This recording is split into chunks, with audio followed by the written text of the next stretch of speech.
Southern Soul Livestream is a weekly talk show and music hangout where the hosts learn your name and just might remind you of a favorite relative. We spotlight fascinating people, discuss current events, and pay special attention to lifting up generations. So if you want to know more, learn more, be more, or just be, Southern Soul Livestream is the place for you. Join us every Thursday at 8 p.m. Eastern. Just log on, kick back, and experience the eclectic vibe. Check us out at soullivestream.com.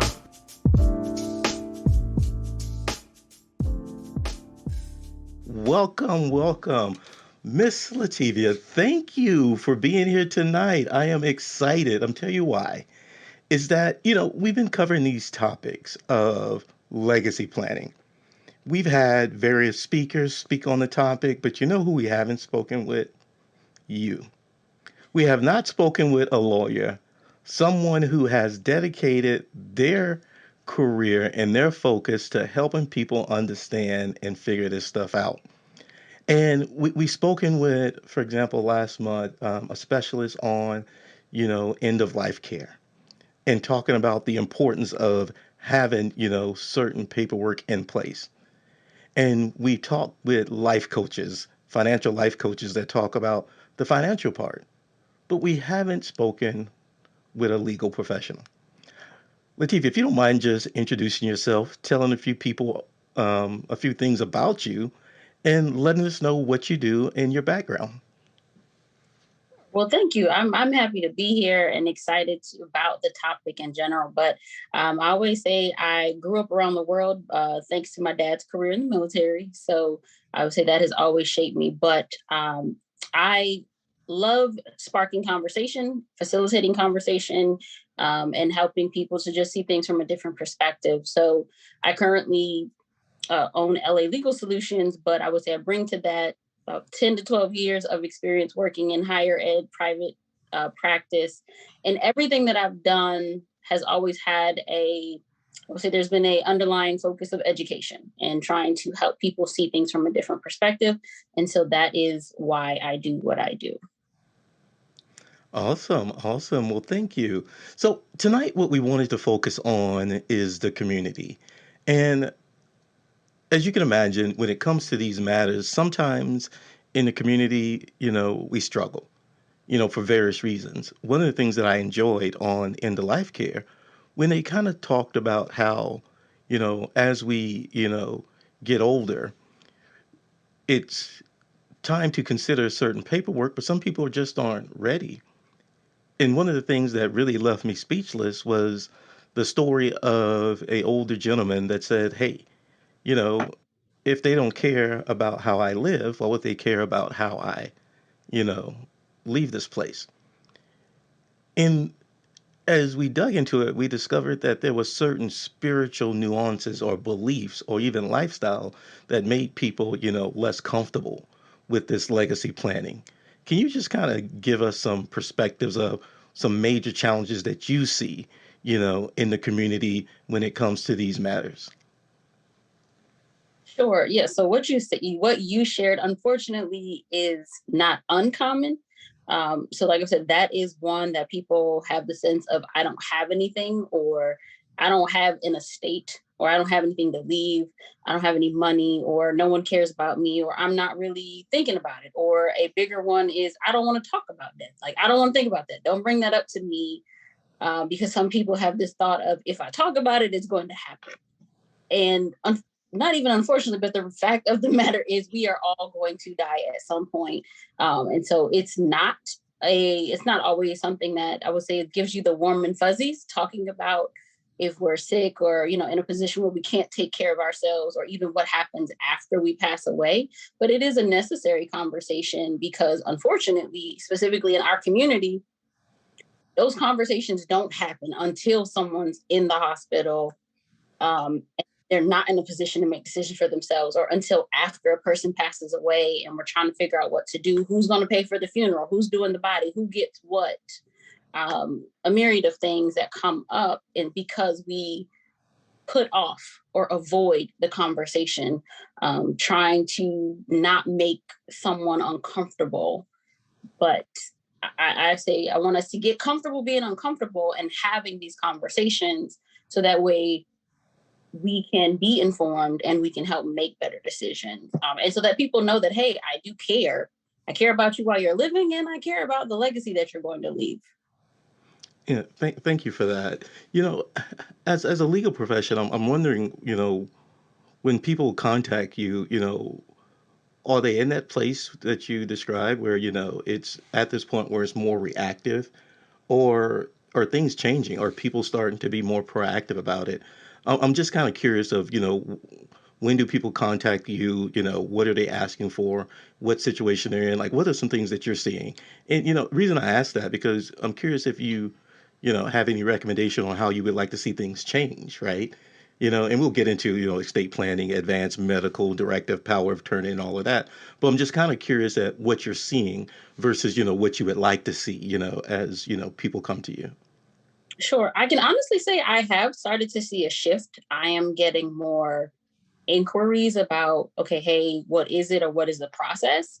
I think it's still, I say it's probably still 60-40 in terms of people being more reactionary of, like, I got a call about a week ago, oh, my mother just is sick and I'm trying to figure out what to do. A lot of times that's when someone will try to get a power of attorney when the person is in the hospital and incapacitated. And unfortunately, at that point, it's too late because that's not something that the person can do.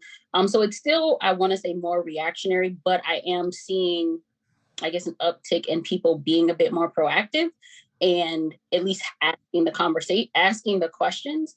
And I would say, for example, all of the people who are watching tonight, they're at least aware of it. And I would say, I always tell people that's in some respects taking the big first step of acknowledging this is something that I need to know about. And this is something that I need to take action on. So my hope is that people will continue to attend or watch events such as this and engage in the conversation, and then actually take the step to call and hire an attorney, to work with an attorney or a financial planner or advisor to create a plan. Okay, thank you for that. So let's get into the terms. It's good to know that there is a shift in people being proactive because I know it leads to better experiences for all involved. But let's talk about some of the technical words, right? And I've mentioned a few, but maybe I left some out. Estate planning, advanced medical directive, power attorney. Do you mind? What do all these terms mean? Like, if you don't mind breaking it down for us, and if you have anybody out there who are getting ready to have that conversation, they're finally getting past that feeling that says, "Okay, I'm going to talk to someone." What do these terms mean, and where should they start? And what type of help should they ask for? Sure. Yeah. So estate plan, I guess we can start with estate planning, which I have personally started to try to get away from that because I realize it just sometimes seems daunting. But estate planning is essentially just that it's creating a plan, an action plan, kind of putting some steps in place of what you want to happen to your estate, to your, and I think people often think estate means it has to be this big, I'm wealthy, I've got all these properties and all this money, but it really just means my life, the things that I own, what do I want to have it? So making a plan for that. A will is at its core, it's just a written legal document that spells out what you want to happen when you die and who gets what, as well as appointing someone that you want to be responsible for making sure your wishes happen. And so another thing that a word or phrase you'll hear in terms of a will is a personal representative or an executor, depending on the state that you live. And that is the person who I would always say is the lucky one who gets to make sure everything gets done after you pass away. An advanced medical directive or healthcare power of attorney, and depends, like I said, once again, depending on where you live, that is instructions on how you want your healthcare to be handled and who you want to make those decisions. That, as well as a power of attorney. A power of attorney is giving someone else the right to act as though they were you, to stand in your place. And there's financial power of attorneys, there's durable power of attorneys. There's some, I would say, that are specific to real estate transactions, but in specific to estate planning, you're generally dealing with a financial or durable power of attorney. And like I said, that gives someone like if I give you power of attorney over me, you can have access to my bank accounts, you can enter into contracts on my behalf, you can sell my house, you can buy, you can make purchases in my name. And so I like to refer to the Advanced Medical Directive and the power of attorney as more of life documents, because they apply while we're still living. And so anyone, regardless of your bank account, your portfolio, whatever you have, or if you feel like you don't have anything, those are documents that I think are important for all of us, regardless of age. If you're, if you're 18 or older, because as I think every day, but definitely these last 2 years with living in this pandemic has shown us is, we just never know what's going to happen. And those situations are stressful enough. And so if we can do some things now to reduce a little bit of that stress on ourselves as well as our loved ones, then let's do that now. Because I actually have a client now that we're working on some things because her spouse is sick and in the hospital. And just because there's some things that weren't in place, his family has essentially inserted themselves and they want to be the ones making the decisions. And so it just creates more stress in an already stressful situation. I really like that term, life documents, right? Because, even when I think about these documents, right, they all kind of seem like morbid documents, right? They don't really seem like happy documents. But that Mm-hmm. terminology of life documents, it definitely does put a different spin on it. And I definitely agree with you that things can be a lot more stressful than they have to be or complicated if these life documents aren't in place. So, you know, um, I guess I'm kind of curious because, initially, let's say being a novice on the outside looking in, I'm like, oh, I think these things are expensive. I think I'm going to hire an attorney. This is going to be really expensive. I don't want to pay for it. I'll just let the family figure it out.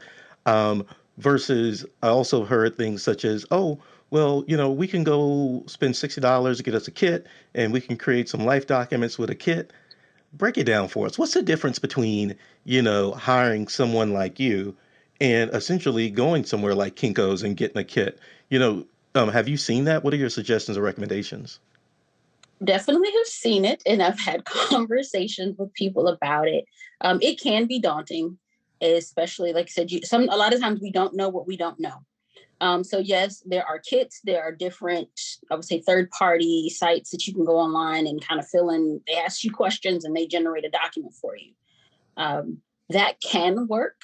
What the reason that I encourage people to at least have a conversation with an attorney, and or as well as as well as a financial advisor, is because of that fact that you don't know what you don't know, and you can get a kit and it'll give you instructions. But for one, those kits are pretty universal. Even some of the online platforms now, they'll say, select your state, and they have some standard, I'm sure, they put in things so that it defaults to whatever the standard terms are for your state. So those can work, but you take the risk of it not being specific enough to your situation. And so that's where the benefit of having, like I said, at minimum, a consultation with an attorney so you can talk about it. Because a lot of times and I know from the way that I approach it is we're just going to have a conversation. What do you like to do? What's important to you?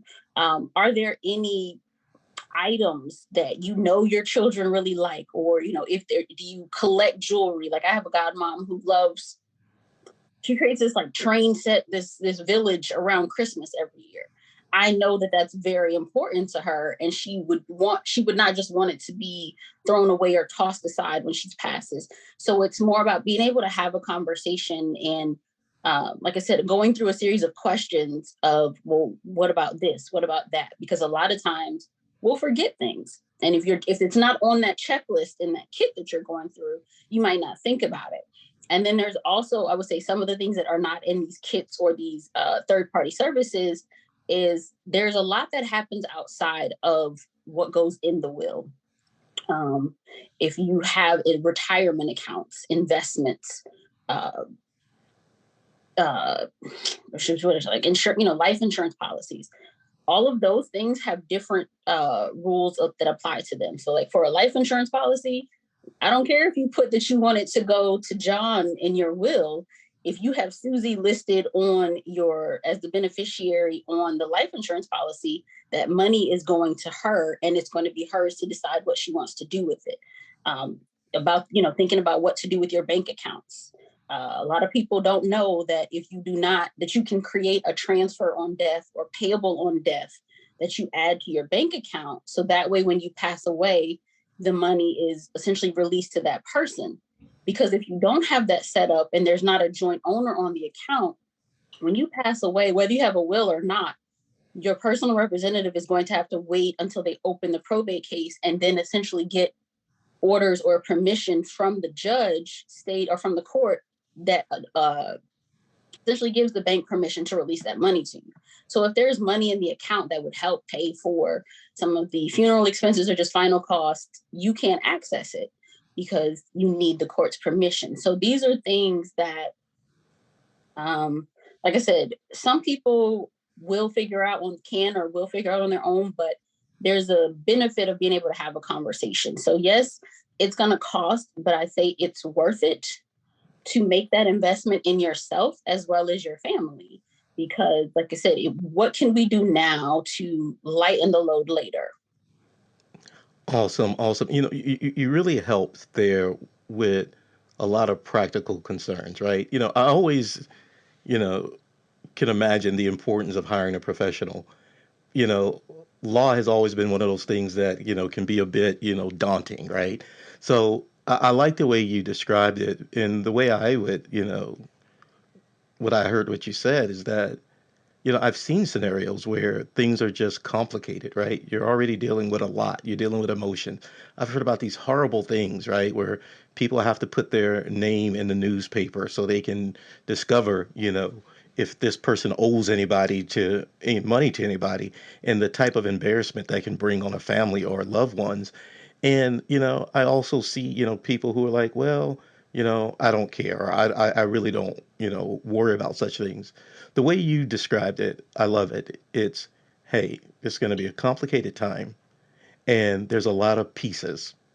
And by definitely speaking with a professional, you have someone who's trained and aware of not only all of the pieces, but how they fit together. Which document is going to be, more important than the other document. And also important is that access to funds is going to be, important, because we all know what happens when people don't have that access to funds because there's not a proper signature in a certain location. It causes all kinds of complications. So thank you for describing that. I'm gonna couple last questions, right? You know, Mhm. based on what you've seen in the community and in your experience, what is your hope for the community, right? That you would see, us embrace this topic a little differently, more effectively, more efficiently. Any thoughts of, wisdom you would share with us to like say, hey, we hope we would have conversations with our family or do this differently. Any suggestions there? Uh, as Nike says, just do it. But my hope is really for us to realize, hey, we have a right to this too. We are included in this too. This is not just for them. Um, it's not something that white people do. It's something that we do, we need to do, and we can do, and that we have things that are worth saving. Mhm. Creating, now more and more, we have a lot of people creating, not even just a matter of creating businesses, but there's value in what we have. Just because the theys or the thems don't necessarily think it's valued the same way, it has value to us. And so it's better to start talking about it and making sure that people know what we have, what the importance of it is. Because it could be, I didn't watch it, but I saw a little thumbnail for like a movie made in the 90s about the piano lesson. And it was essentially this family, we don't have much, but we have this piano that has been passed down from generation to generation. What are we, and then some difficult things happen. So what do we have to do to make sure we keep it in the family? So it's just a matter of, I guess the hope is put value, recognize the value of ourselves and what we have. And just because it's not seen as valuable in a traditional sense or a commercial sense, it's still valuable and it's worth holding on to. I was actually speaking with someone last week and they shared how because nobody knew where things were or nobody knew about something when their grandmother passed, they ended up losing a house in New York. It was a brownstone. And it's like, and the lady, essentially was saying, hey, had I known, I would have figured out something so we could get it to at least save it. So that even if we had to sell it, we could sell it and get the proceeds as opposed to the state. And this is not a part of the hope, but one thing I did want to make sure that I point out, one of the reasons it's important to plan is because even if we don't plan, the state has already created a plan for you. Every state has something called the Intestate Succession Act, and that essentially spells out who gets what and what percentages if you are to die without a will. And they have gone into very many details. If you have a spouse, if you don't, if you have a spouse and children, if you have parents who are still living, if you have siblings, if you have no heirs, it breaks down what will happen to your assets. And all of them include a percentage of it going to the state that you were a resident of. So Wow. they've made a plan for us. So we have the right and the option to create our own plan. Thank you. Thank you for that. And the last question before we pivot to our second segment and speak on financial building, tell us about your company and the services you offer. Sure, yeah. So as I mentioned, I realized briefly, my law firm is LA Legal Solutions, and I focus on estate planning as well as working with small business owners in terms of business formation, contract drafting, and review, and then trademark and copyright registrations. And so the focus is on helping individuals as well as businesses build and protect their legacy. And so estate planning or legacy planning is important for individuals as well as those of you who may own a business or are part of an organization, because the same as we have to think about what happens to us and our personal assets when we pass away, or if we are sick and unable to make decisions, you want to also think about your business of what happens if I die unexpectedly, if I get sick unexpectedly. So focusing on those are the practice areas, but everything centers around building and protecting your legacy. Thank you. Thank you. And we're going to drop your website in the chat. And so, do you do consultations? Can people reach out to you? Do you cover DC, Maryland, other states, or? Yes, so I do offer consultations, or I do consultations, and then I have one, where I'll do a specific estate planning consultation. But I am licensed in Maryland, DC, and North Carolina. So in terms of legacy planning, if you want to just have a general conversation, I can do that. But if it comes to actually preparing the documents for you, then those are the states that I am licensed in. With respect to copyright and trademark, that is more of a federal thing. And so I can represent you or assist you regardless of where you live, as long as you're a United States resident. Thank you. Thank you. And that is LA Legal Solutions with a Z on the end.com. Thank you, Miss Latavia, for sharing with us your wisdom. If you would hold tight, we're going to have Q&A at the end, and we'll Okay. bring you back and we'll give the audience a chance to ask some questions. All right. Well, thank you for having me. Thank you. Thank you. So our winner of trivia tonight. I didn't know you were competitive too. I mean, was that luck or is that just how you roll, Bahia? Is that just what you do? Oh, To okay. answer your question, I'm very competitive. That's it. Very competitive. And I really am. and we discover you love money, right? I mean, I do. Don't we all? I mean, it's a tool to get to where we want, it's a tool. So I think we all have a fascination with money. well, thank you for being here tonight. I really wanted to do this segment because, we had spoken with a lot of different people, but we hadn't spoken with a legal professional. And, when I observed you in your session talking about stocks and finances, I'm like, oh my goodness, the Southern Soul audience are just going to love them some you. I know you going to come break it down for us. And, I just appreciate you being here. But do you mind just, giving us an introduction, tell us about you, what you do? Thank you for having me, Calvin. What do I do? In a nutshell, I break down numbers to help rebuild for profit. So I do my due diligence and my best to simplify what does it mean to invest in the stock market, as well as close the economic gap that we have, and to be that person to make sure that you completely understand. And I love what I do. I really do have a passion for it. Awesome. Thank you. Yes. Now, have you always been into financing? I mean, finances, or did you start somewhere else and just kind of ended up there? Because I think you teach now, right? I do teach now. I teach economics. But to answer your question, did I start out in finance? No. I've been in finance for 20 years. However, when I started out in undergrad, that was not what I wanted to pursue. I actually pursued psychology. I have my bachelor's in psychology and African studies. And I started pursuing neuropsychology and found that it was very boring, and then transitioned over to finance because I loved it and happened to stumble upon investing, which was not a subject in my household growing up. We did not talk about investing at all. So for the past 20 years, I have been doing nothing but numbers. And now I have expanded into, as you said, teaching economics at a college as well. So yes. Awesome. You know, I love the story that you tell. I think it was the story of teaching your son uh, Hmm. investing. Hmm. You call that story. I want to make sure I got it right. Do you mind sharing that with us? Absolutely, I would love to. So this is the thing.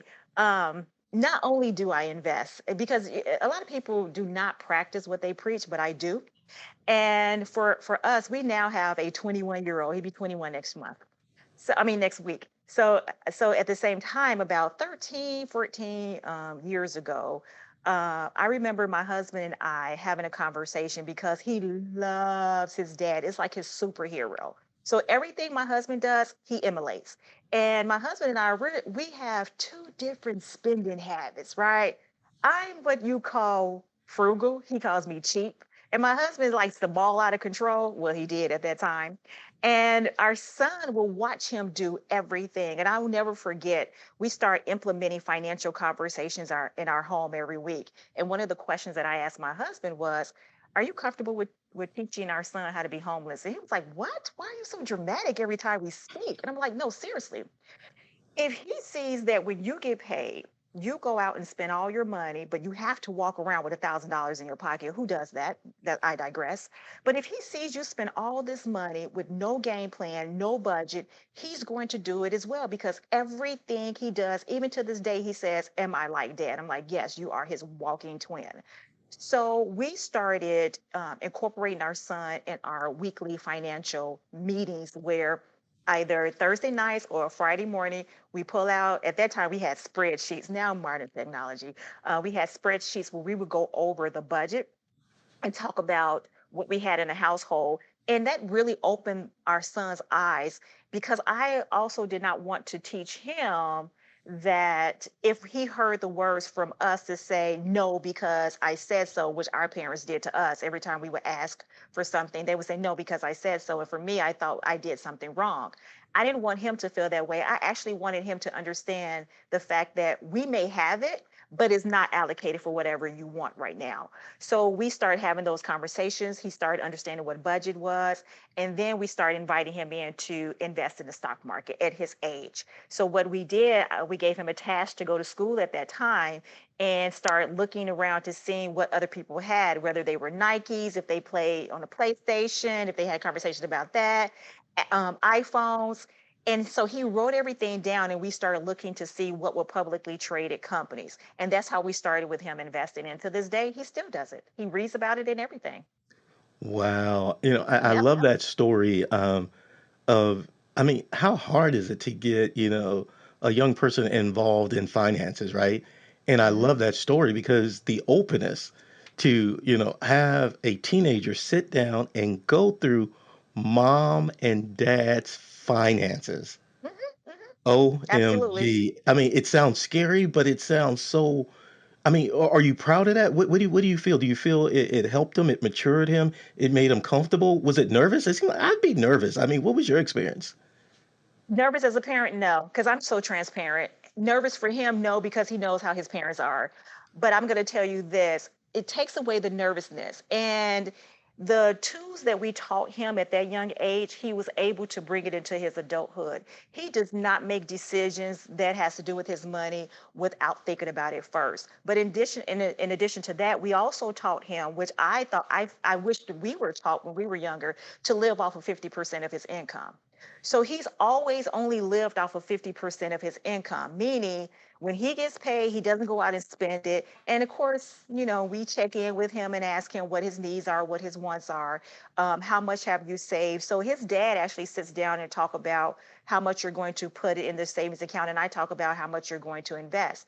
But I think as parents, we need to do this more often because we have this misconception that when our children turn 18, it's like a light switch and eureka, they should know everything, life skills, how to manage money, how to make decisions, when that's not the case. They need their hands held. So we always held his hand. And even as a young adult, he's very comfortable with us. People always ask, how does your son tell you everything? Because we have an open door policy where we do not make him feel less than or feel as though he should know this, because rest assured society is going to treat him like that anyway, that he should know some things at his age. We answer his questions, and we make it where he holds himself accountable so that he doesn't always have to seek outside resources to hold himself accountable. So by him knowing how to manage his money, how to invest, how to actually stop and ask questions like, do I need this? Do I want this? Is it going to make a difference in my life right now? Is it going to interfere with my future? Because we had the conversation with him, what do you want to do? He's actually an electrician now at his young age, and he still lives with us. And the game plan is you will live with us for another 5 years.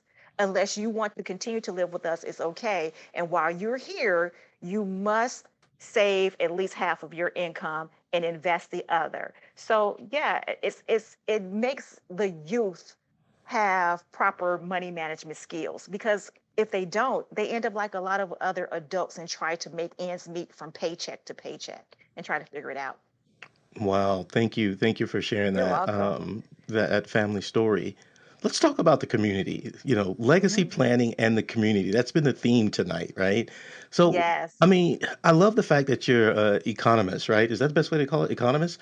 So, You can. I have so okay, many different okay. titles, so yes. Yeah. So, well, you watch the big picture, right? So Mhm. I've noticed that from, some of the things you do. Um, what are some major challenges you see in the Black community when it comes to this topic of investing and legacy planning? Oh, that's let me say this. As a community, our challenges are that we believe that we must earn a lot of money in order to invest. We are not aware that we can invest as small as $1, $5, $50, 500, 5,000. Also, I noticed that some of our challenges when it comes to leaving a legacy and investing is that we must change our mindset from simply surviving mode. And I'm going to say that again. We need to change from a surviving mode to a thriving entitlement mode, right? That we have the right to have wealth, that we have a right to leave a legacy, we have a right to plan. But we do not realize that investing basically begins with us. We have to invest in ourselves and invest in the community. We One of the things that a lot of people ask, why do I have the nonprofit organization that I have, Brown Girls Do Invest, is because I want to make sure that we as a community learn how can I teach others when we are not surviving here. So and I intentionally I love men, I've been married for 28 years, but the African proverb that I really, really love is, if you teach a man, you teach one person. If you teach a woman, you teach a nation. And so as a woman, I feel as though it's my obligation to go out and teach how to start investing in yourself. And that's through education and believing in yourself and not allowing other people to put their limitations on you, and continue to move forward. And whatever you learn, share it. Share it with your community. That is a beautiful statement. Say it again. If you teach a man, what's that again? African proverb is, if you teach a man, you teach one person. If you teach a woman, you teach a nation.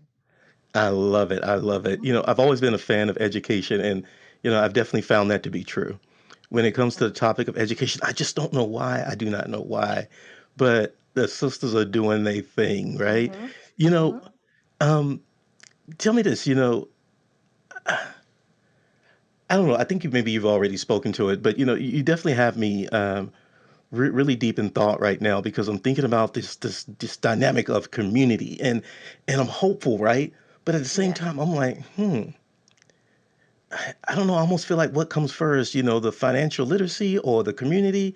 But what if you're not community minded? I mean, it's complicated, right? So, but I Mhm. don't even want to get into that philosophical debate. It's just, as you were thinking, I was like, wow, I would love that. That's very beautiful. But I guess maybe making it relevant to your Black Girls Do Invest group, right? I mean, do Mhm. you kind of focus on community principles first before you get into financing? Because I think also what happens or the challenges I see is that I definitely agree. We got to go from surviving to thriving, but oh my goodness, getting past that individualistic to a community perspective, oh, that's huge. So tell us about some of the things you cover in your Black Girls Do Invest. Well, with the Brown Girls Do Invest, we cover education, right? So we actually make it where there is a comfortable environment. And what I do is I do everything with intent. I make it very conversational. I make it where anyone within our community can come in and ask questions. And we do have men come as well because a lot of women bring their husbands because they want to make sure that they're on the same accord.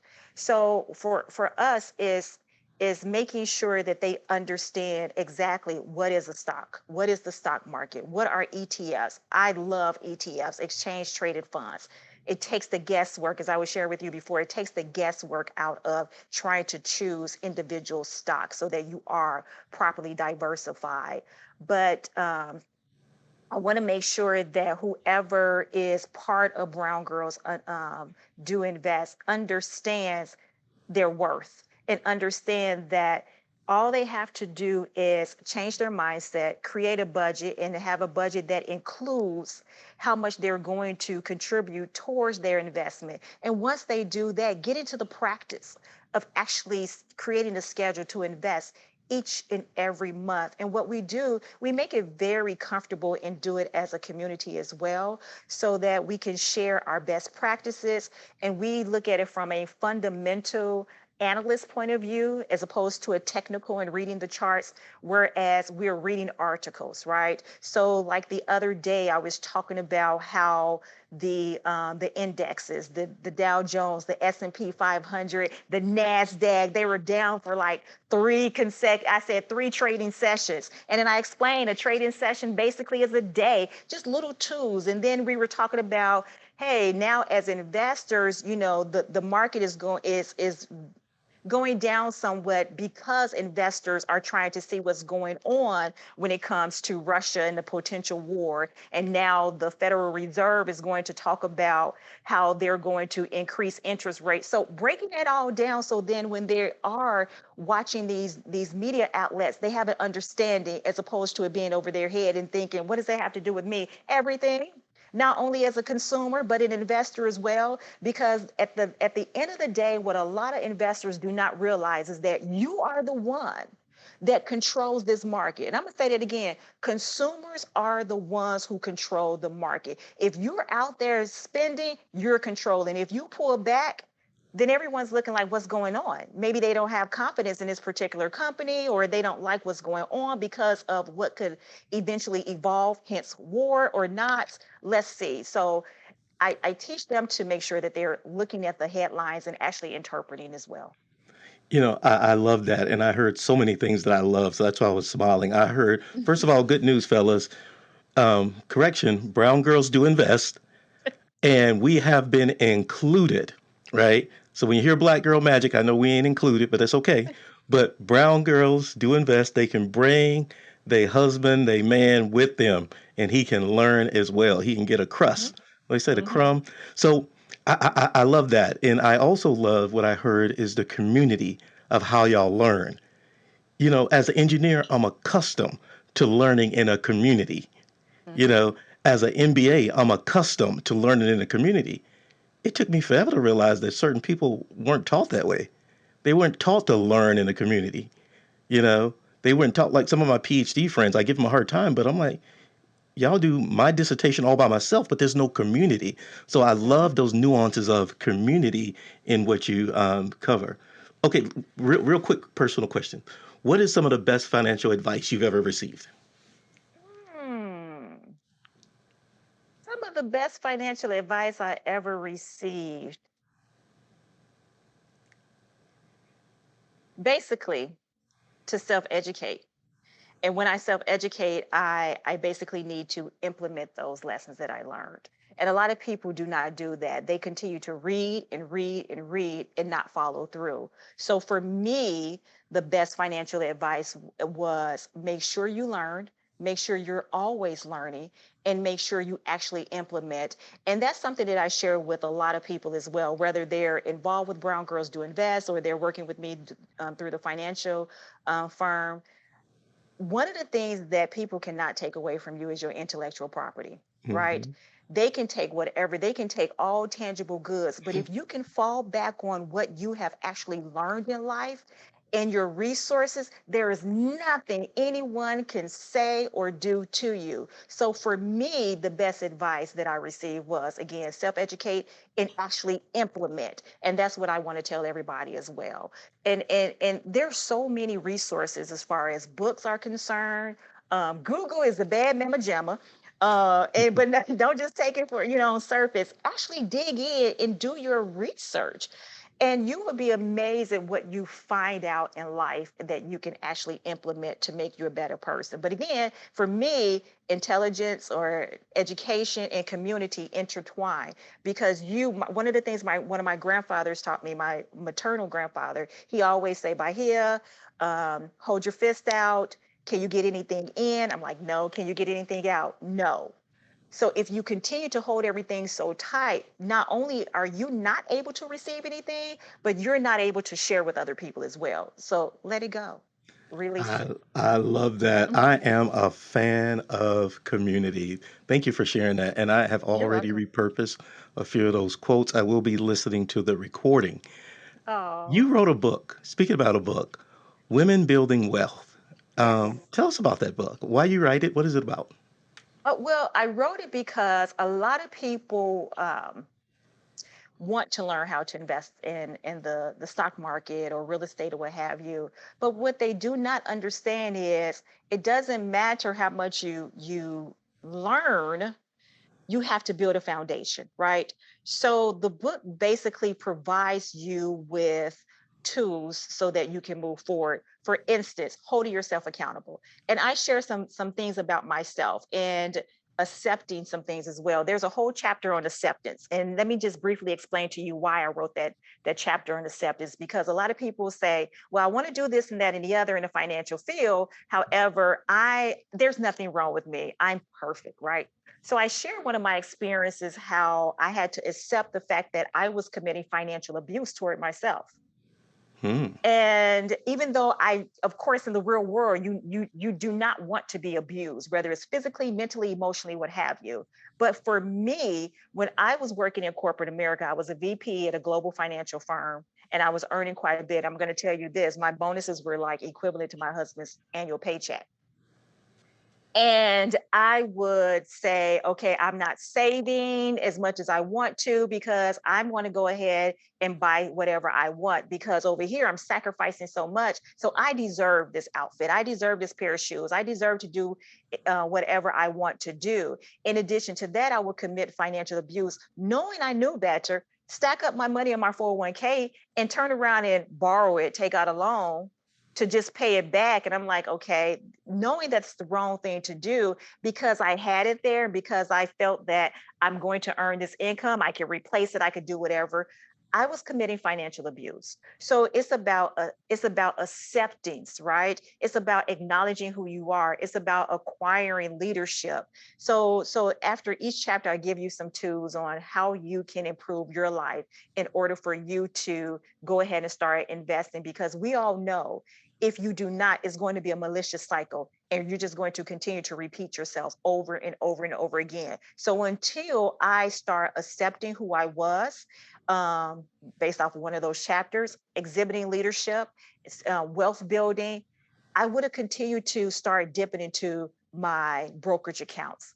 which I do not do anymore, of course. But I'm not ashamed to say that many moons ago I did that, and it wasn't right. So with women building wealth, financial wellness, habits to financial wellness, it literally is talking about the habits that you need to acknowledge as well as change in order to move forward. Because if we don't, we'd just be stuck in where we are, just stagnant. Yeah, brothers, I'm getting a copy of that. It says women building wealth, but I'm going to cop me a Uh-huh. copy of that one. It's, I think it's for everybody. It's for Yeah, everybody. that's what I picked up on because I'm like, wait, shopping, wait, balling out of control, wait, yeah, core principles. I tell people wisdom is universal, right? So Mhm. everything you put down, you may have woman on the front. I'm like, whoa, whoa, whoa, the brothers, hey, you need to get a copy of that too. So I think that's on Mhm. Amazon, right? We can get that on It Amazon. is. It is on Amazon. Yes, it is. Okay, great, great. So one last question, and we're going to bring back Latavia, and we're going to do some Q&A. So audience, be thinking about some questions that you want to ask these ladies, because there's so much wisdom in the room tonight. So I'm really excited, and I'm trying my best not to geek out. So y'all bear with me. So let's talk about well, let's just do the services that you offer, right? Tell us about we're going to drop your website into the chat, but tell us about the service you offer, and we're going to make sure that people know how to find you. Okay. So as I spoke about, Brown Girls Do Invest, that is our nonprofit organization I've had since 2014. It became 501c3 in 2016. Long story short, our services are that we actually educate you on how to invest in the stock market, how to invest in real estate, and how to acquire multiple streams of income. And we do that, excuse me, through panel discussions, conferences. BC, before COVID, BC, we were actually traveling throughout the United States, and we would have conferences on average, anywhere by 500 women sold out. Right. I think out of all the conferences, we had one gentleman, and he was like, "Where am I?" But he enjoyed it. So again, we have telephone conversations where a bunch of us meet up, Zoom, what have you, every month, and something what I've been doing too lately, because I read an article from CNBC last year that 59% of Black women, 59% of Black women do not invest in anything. So for me, I'm on a crusade to decrease that percentage, right? So every month, what I do is I take novice investors' hands, and we have a 3-day workshop every month where we sit down and we literally create a budget. And I walk through and talk about all the financial statements that you should have. What's the percentage the suggested percentage you should contribute toward your brokerage account. Then we research brokerage accounts, and I compare it on a platform. And then the second day we actually open our account, we make our initial transfer in it, and we set up the amount that we're going to transfer every pay period. And then on the third business day, we actually go in and purchase our ETFs. That's what we do at Brown Girls Do Invest. However, my bread and butter is my financial firm, Decimalytics. And with Decimalytics, I've been an entrepreneur for 2008, and we rebranded during COVID in 2020. We actually are a finance team for small businesses. We have clients and employees throughout the United States, Venezuela, as well as Kenya. And what we do is we go in and operate it on whatever capacity you need, from bookkeeper, financial analyst, tax accountant. We have CPAs. I work in the capacity of an investment strategist. We're actually trying to solidify to be a private equity firm by the end of this year as well. So whatever you need, whether it's ongoing service or hit or miss, for us to go over your books, or even if you feel like you have a grasp on it, we make sure that your accounting software is set up properly. The reason why I started Decimalytics, for one, it means interpretation, meaningful pattern of numbers, because it's very important for you to understand what those numbers are. Because as business owners, we go in and we're like, I just want to earn this money. We're like, okay, but what's your revenue? What's your expenses? What does this mean? If you're looking at your P&L or any other reporting, it's like gibberish to you. So we also give financial training. That's the initial thing. Anytime someone onboards with us, we give them financial training to talk about what their numbers mean and break it down. So with Decimalytics, our services are working as a finance team for small businesses. And we are Awesome. remote. Yes, of course, we're all I remote. I love it. Decimal Lytics. Lytics. Yep. Decimalytics.com. I love it. Yes. Well, thank you, Bahia, for breaking it down today. You're Thank you for welcome. sharing with us some of your awesome stories and experiences. And it all makes sense to me now. You were an executive at a financial firm. It Hmm. all makes sense. I'm seeing fancy outfits, fancy everything, and Yes. then I'm seeing pause, you are balling out of control. Come on home, baby. Hmm. Come on back home. You know what I Exactly. mean? So let's get this thing right. And you've been doing good. You've been productive. You got your nonprofit.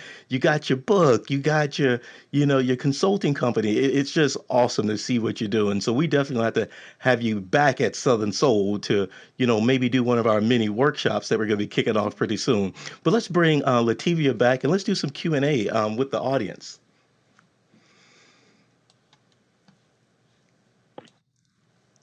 Oops, where did my screen go?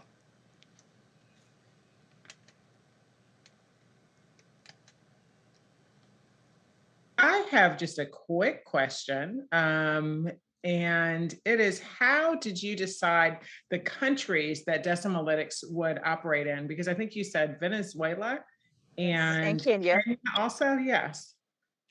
Well, the reason why I decided is because clients reached out, as well as potential employees reached out to me.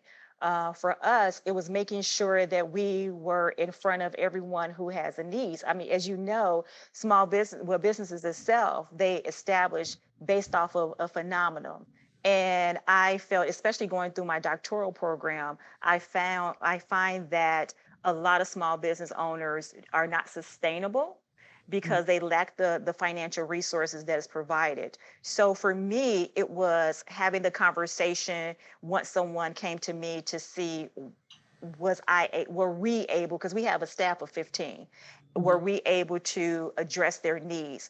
And it doesn't matter which country or continent you're on, everyone needs to make sure that they have some sort of financial growth. So I'm open to each and every place on this earth. I'm not limiting my abilities, and I'm not limiting the possibility of helping someone grow and understand the numbers. So yes. Okay. Thank you. Yeah, I was You're curious about those welcome. two countries. Hmm. Thank you so Hmm. much. You're welcome. So I have a question, right? Financial legacy, right? So this is just a broad question for you and Latavia. I mean, what does, how would you like your, financial legacy to look? What does that look like to you? Mm.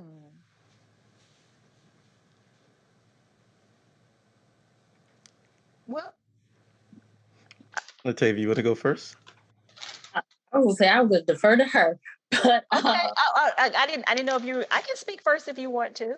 I'm okay. okay with that. For me, what I want my financial legacy, since we're talking not just legacy itself, financial legacy to include not just stocks, um, but I also want to include real estate.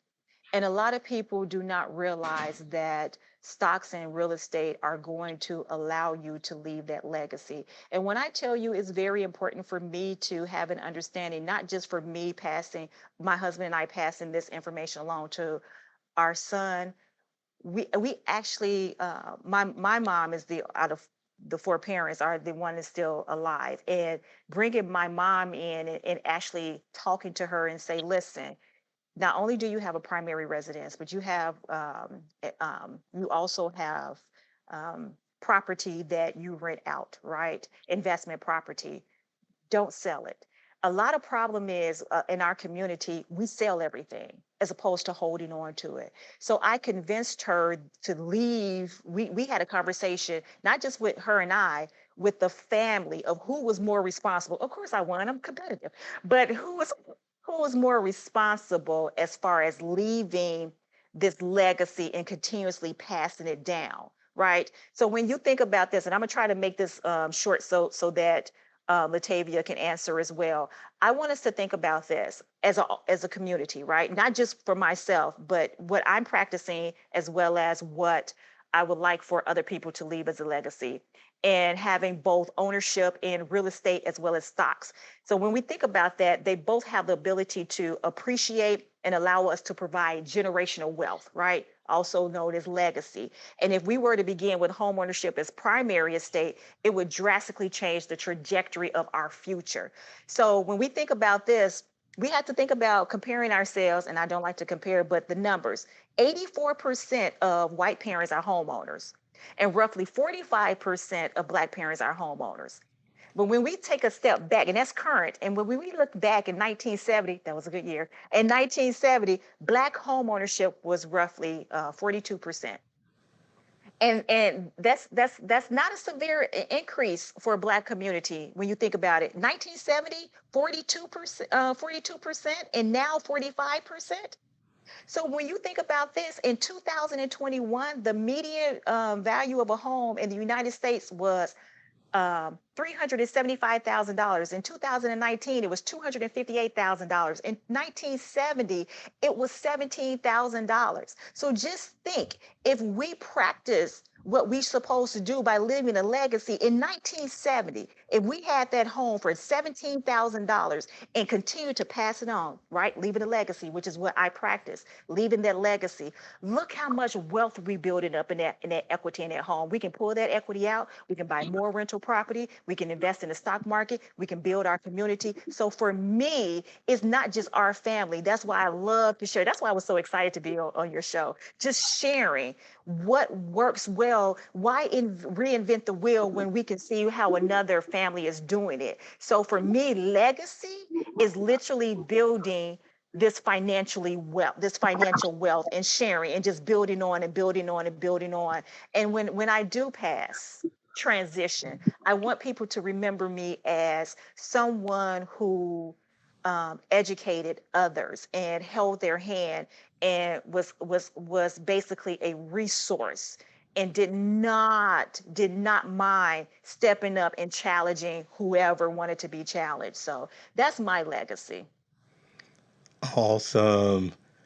I wish we let her go last because I don't know anybody gonna go after that. Anybody want to go after that? Don't do that, Calvin. Don't do that.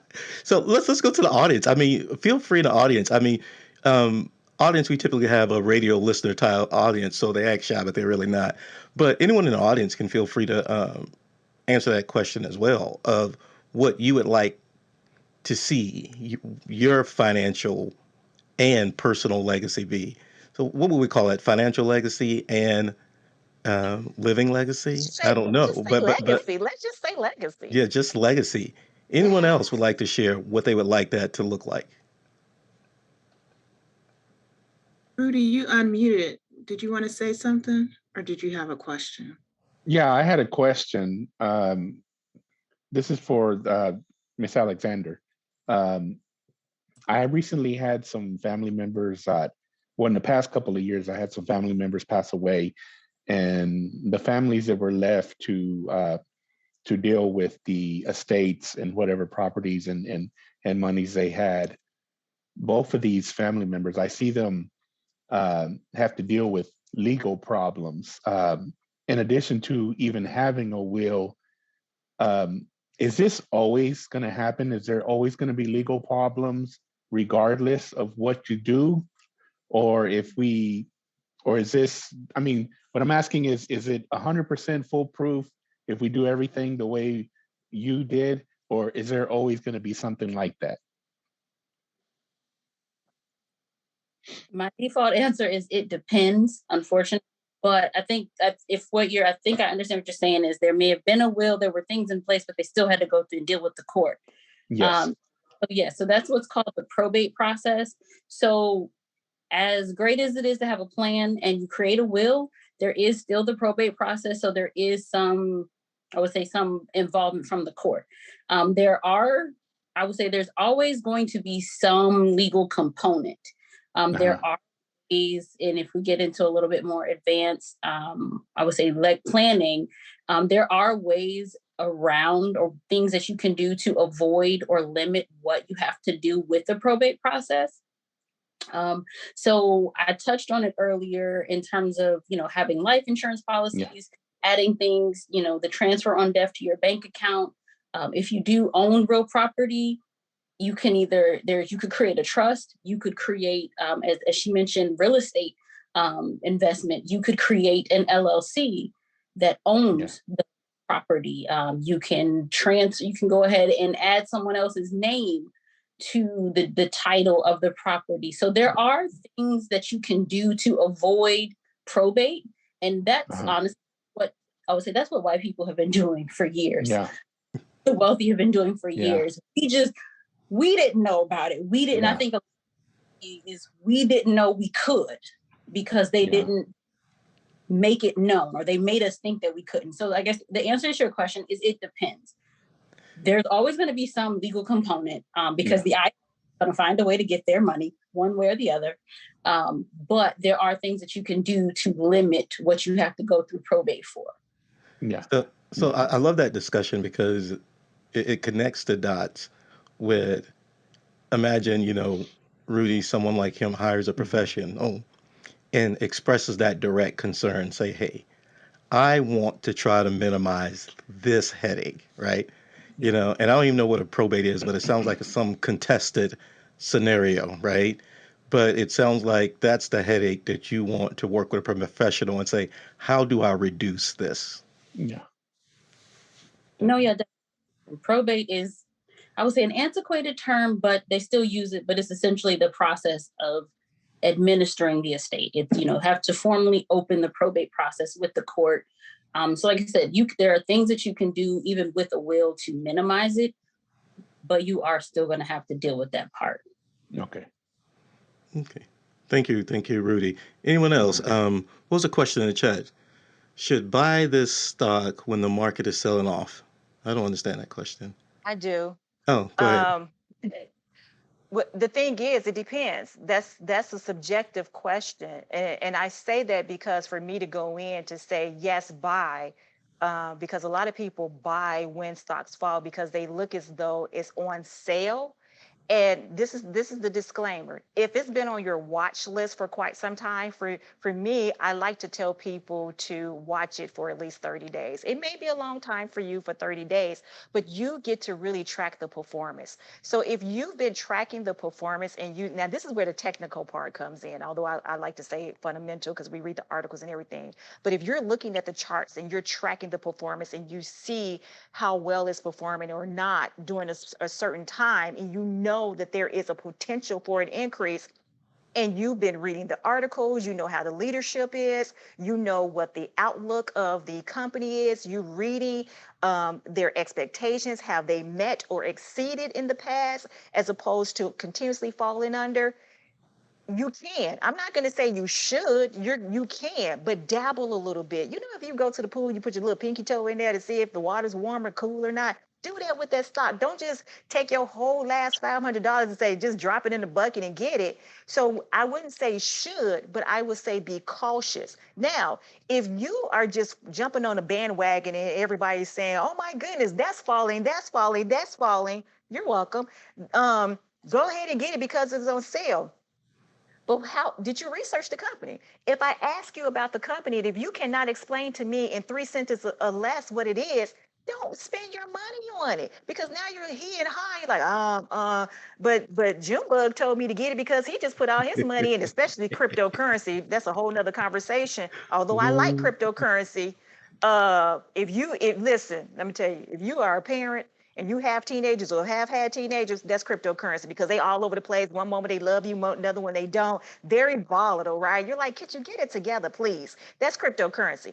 But my thing, Samika's laugh. But my thing is, don't say should. If you've been following it and you feel in your heart like, okay, let me just go ahead and dabble a little bit, then that's when you can do it, right? Awesome. That's my 2 cents. Ms. Shabazz, we do have a question for you. It is, do you help individuals with their investing, or are you working solely with business clients? Business clients, we're B2B. Okay, thank you very much. You're welcome. So I see a question from Paula and Pauline. Is it best to make sure your money is available to deal with court issues? How do I anticipate how much it will cost? And I think that question is for Latavia, right? Mm-hmm. I don't say it right. It's Latavia, excuse me. Mm-hmm. My default is yes, even kind of going back to what Bahiyah was talking about in terms of saving. It's I think it's best to have some money set aside. But that's where, going back to, I would say that somewhat is the onus is on the person or on us. If I'm making plans, hopefully you have life insurance. If not, I encourage everyone to get some form of it, because that's another way to, if I don't have it now, I can at least make sure my children have something. I start them off so that way, if there is any debt, they can pay that off, and they have a little bit of a lump sum to start doing something with.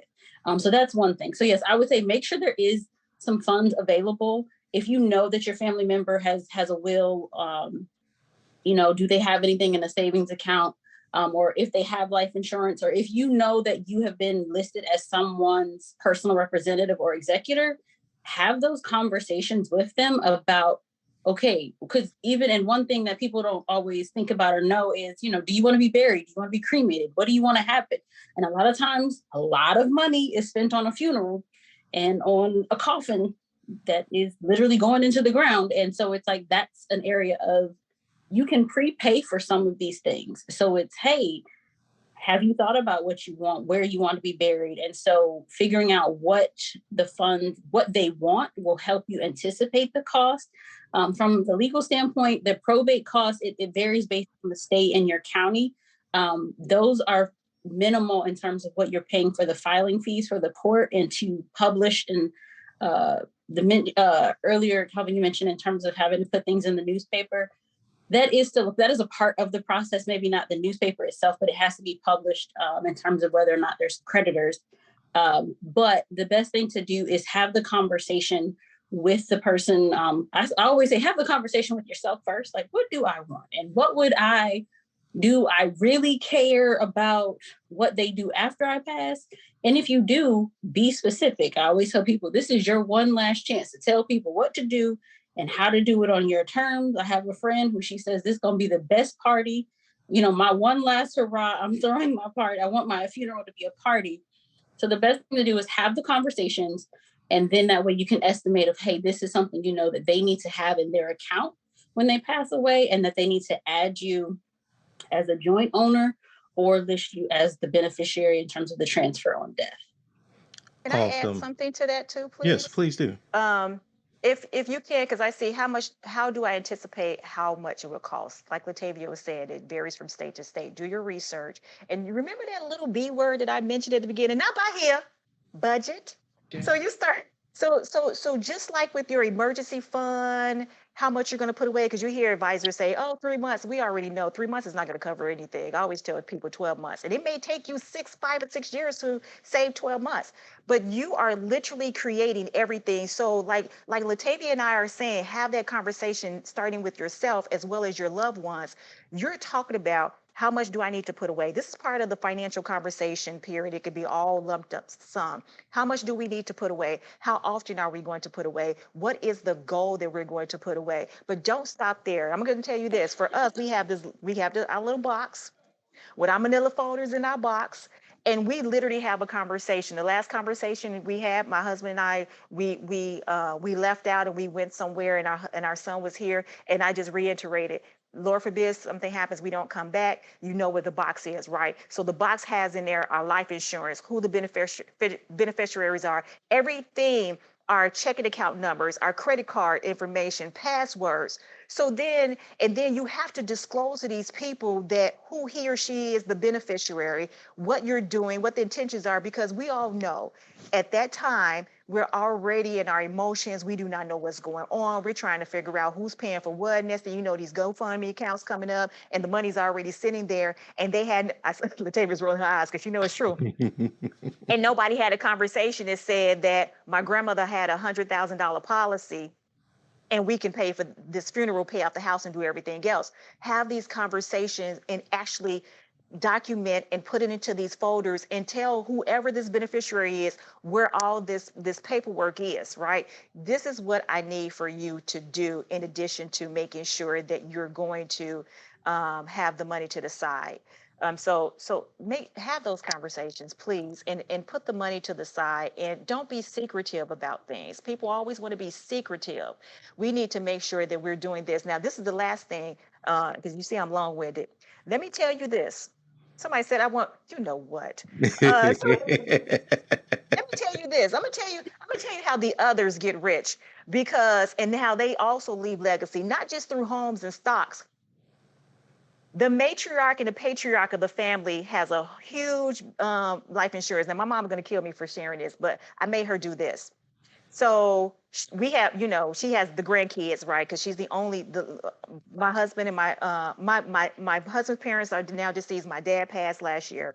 So my mom now, and I said, listen, now it's on your shoulders. This is what I need for you to do. Let's get a policy, or more than one policy. Let's go ahead, write down the grandkids' names. So at your demise now, we can do one or two things. And we sat down with the grandkids. We say, listen, you can pay for these, the premiums every month. So then when your nana passed, you're the beneficiary. It goes to you. Now you didn't even do anything, and you are already $100,000 richer. Each and every one of you have $100,000. But Auntie is telling you where you're going to put this money. So this is how we're going to start. You're either going to invest, or you're going to buy a home, or you're going to do a business that's flourishing, not something that you're starting yourself. They've already started looking into franchises. So now, yes, we're crying because we lost our matriarch, but now our matriarch has left another legacy, because everybody has a piece of the life insurance, whether it's your own life insurance that you paid the premium, or a huge life insurance. And she already, we sat down and she told me, this person's getting this percentage, that person's getting that percentage. It's your responsibility to make sure this happens. I'm like, okay, I'll take it. But those are some things that we don't have a conversation about that other people are doing, and we're not. We're too busy living paycheck to paycheck and not thinking about how we can maximize this opportunity as well. And I hate to use the word as opportunity, but let's go ahead and turn this situation around where we can have a legacy. Wow. I mean, I'm speechless. I want to go on forever, but we cannot. What I would love to do is, after mic drop, Arva says, I know. she's like, mic drop. There's one more question, and I just want to, let me close out with a thank you first. Thank you, Latavia. Thank you, Bahiyah, for being here tonight and breaking it down. This is a topic that has been a year in the making. We celebrate a year and going live this month, actually last week, and we're going to be celebrating with a big hurrah. But since last year, I've been asked about this question, legacy. I've been asked, hey, we need to find some people who can really break it down for the people. It took us about a year, but we made it. So I want to thank you for being that person, for being those people who come together and share this information that is so rich and so valuable. And guess what? You didn't charge for it. You know what that's called? That's called community. Thank you for joining us at Southern Soul Livestream Talk Show. Join us weekly at soullivestream.com. If you're joining us live, we'll take a quick music break and then come back for discussion with the audience.